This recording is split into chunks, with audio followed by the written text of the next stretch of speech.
आज का जो विषय है वह वर्ण व्यवस्था की जन्म से नहीं गुण और कर्म से होती है। जो वर्ण व्यवस्था का नियम जो लागू हुआ हमारे वेदों में, हमारी संस्कृति में, जो चारों वर्णों का गठन हुआ, जन्म हुआ, उसकी चर्चा आज हम करेंगे। तो साथियों, जब हम वेदों में पढ़ते हैं कि ब्राह्मण ब्रह्मा के मुख से, क्षत्रिय भुजाओं से, वैश्य जांघों से और शूद्र चरणों से उत्पन्न हुआ, तो बहुत से आधुनिक जन तर्क देते हैं हर मनुष्य तो मां के गर्भ से ही पैदा होता है, फिर यह मुख, भुजा, जंघा, पैर से कैसे जन्म हुआ। तो आइए आज इस भ्रम को भी हम दूर करते हैं और समझते हैं कि वेदों का यह गूढ़ ज्ञान प्रतीकात्मक है, न कि शारीरिक। अब प्रश्न उठता है, क्या यह जन्म जैविक था?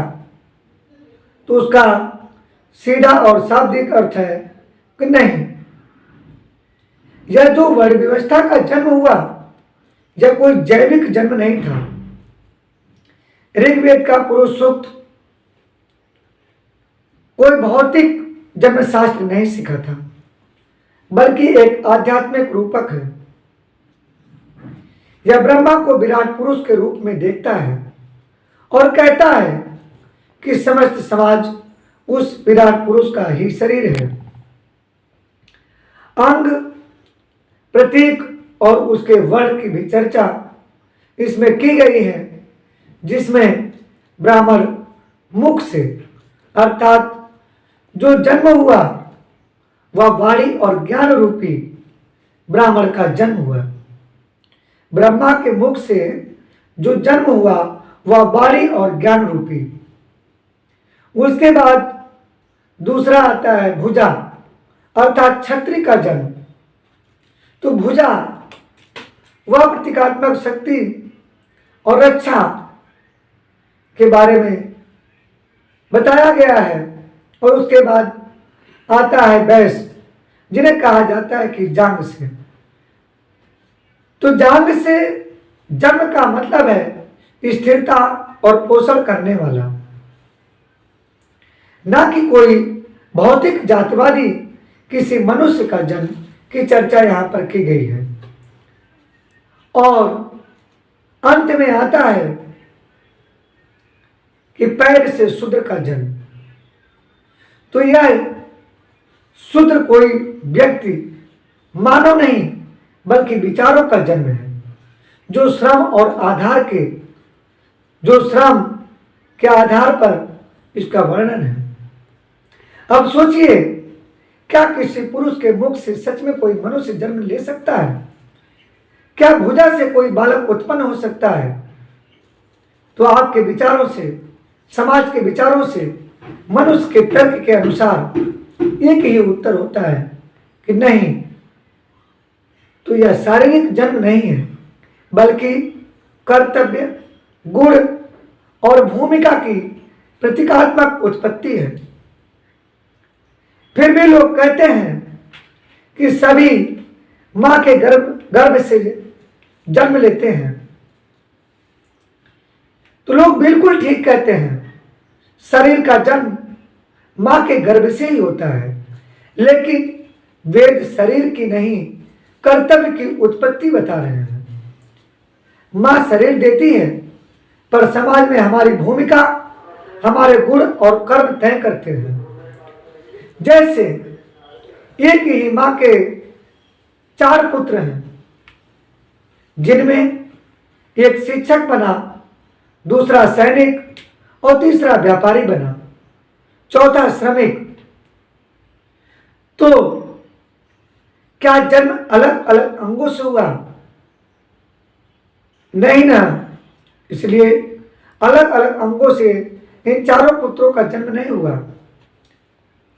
परंतु समाज में उनकी भूमिका, उनके गुण और कर्म से बनी। यही वेद कह रहा है कि जन्म स्थान है, पर धर्म कर्तव्य भिन्न है, अलग है। और गीता में भी कहा गया है, जन्म नहीं गुण और कर्म है। भगवान श्री कृष्ण कहते हैं, चातुर्वर्ण महाश्रेष्ठम गुण कर्म विभाग से, गुण और कर्म से ही वर्ण की सृष्टि की गई है, न कि जन्म से। तो यहां पर बिल्कुल स्पष्ट है कि शरीर से वर्ण नहीं बना, चेतना और आचरण से बनता है, चेतना और आचरण से बनता है वर्ण। वेदों की भाषा प्रतीकात्मक होती है। वेद कोई मेडिकल साइंस की किताब नहीं, बल्कि ब्रह्म ज्ञान की भाषा में बात करते हैं। जैसे अग्नि को पुत्र कहा गया है, पृथ्वी को माता और आकाश को पिता कहा गया है। क्या सच में आकाश पिता बना? तो आपका यही उत्तर होगा, नहीं। यह भावना की भाषा है, संकेत और रूपक की शैली है। वैसे ही ब्राह्मण के मुख से उत्पन्न मुख के गुणों वाला वाणी वेद विवेक वाला है। शूद्र पैरों से उत्पन्न अर्थात पैर के गुण वाला सेवा श्रम सहनशीलता वाला होता है।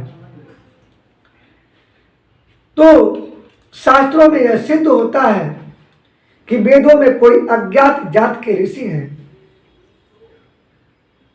उदाहरण के लिए वेद व्यास मछुआरे कुल से थे और वाल्मीकि शूद्र माने गए। वहीं सबरी वनवासी स्त्री होकर श्री राम की भक्ति से वश में कर लेती है। ऋषि कवासी सत्यानंद शूद्र वर्ण के होते हुए भी वेद मंत्र दृष्टा है। अगर जन्म ही वर्ण होता तो वे सब अधम माने जाते, पर वे ऋषि हुए। तो तर्क और शास्त्रों से यह समाधान निश्चित रूप से निकलता है कि सभी मनुष्य मां के गर्भ से जन्म लेते हैं, यह सत्य है। पर वेद से जो मुख भुजा जांघ पैर की बात करता है, वह किसी भौतिक जन्म की बात नहीं, बल्कि कर्तव्यों के विभाजन की रूपक भाषा है। जन्म शरीर से होता है, वर्ण कर्म और गुण से बनता है।